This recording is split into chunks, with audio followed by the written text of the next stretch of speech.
Ghusl, taking a bath, something which we do every day. But if you think about it, it's a pretty important part of your religion.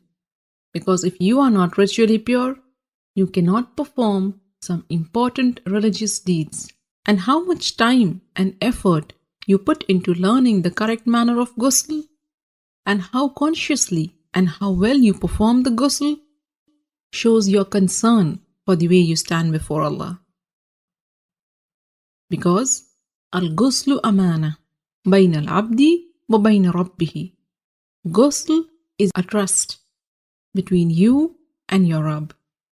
And we really can't emphasize the importance of ghusl enough. In this series, we will begin the discussion with the obligatory ghusl, which will be helpful to you when you are in a hurry or if there is not enough time to take a complete ghusl. Next, I will take you step by step through the etiquettes of the complete ghusl, where we will discuss the Sunnah acts of ghusl. And finally, in the next video, we will answer some frequently asked questions about ghusl. Alhamdulillah, all the information and answers are taken from the writings and fatwa of the scholars. So let's begin. There are two kinds of ritual impurities, the minor impurity and the major impurity, which occurs as a result of janabah, haid or nifas. To achieve tahara from the minor impurity, you only need to renew your wudu, ablution, whereas in the case of major impurity, you need to take a ghusl. And ghusl can be taken in two ways.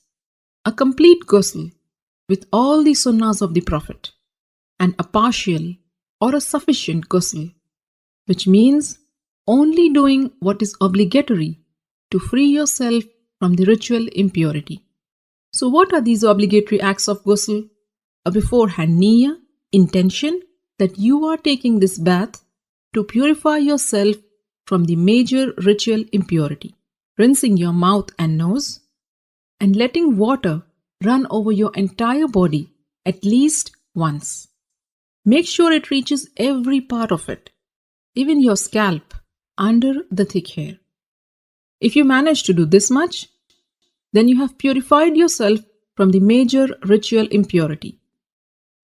As for the complete ghusl, and this is the mustahab one, and it is how the Prophet ﷺ took a bath. And this is how you do it. Begin with an intention to purify yourself from the major impurity. Then say Bismillah. Wash your hands 3 times. Then with your left hand, wash your private parts and anywhere else that is contaminated with traces of impurity. Then make a complete wudu, just as you would for prayers.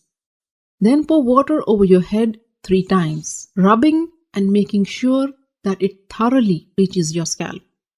Some scholars said 3 times means once on the right, next on the left, and then in the center.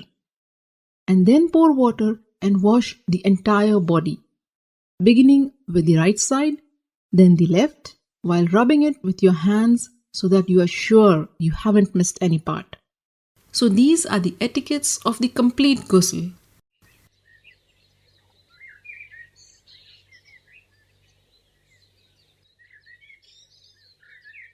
Ghusl essentially means letting water run over every part of your body.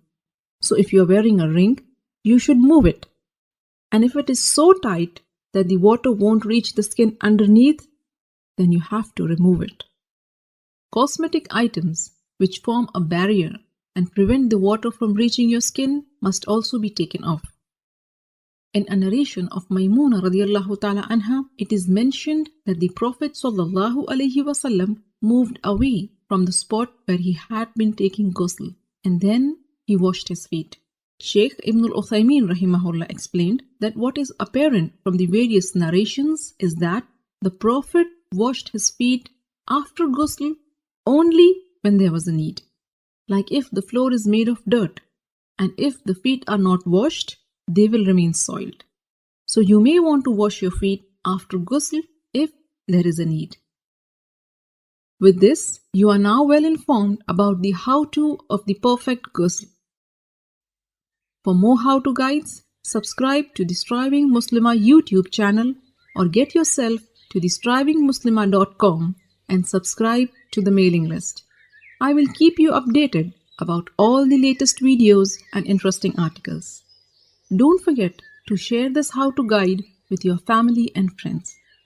By sharing this video, you are helping your friends and family in their deen.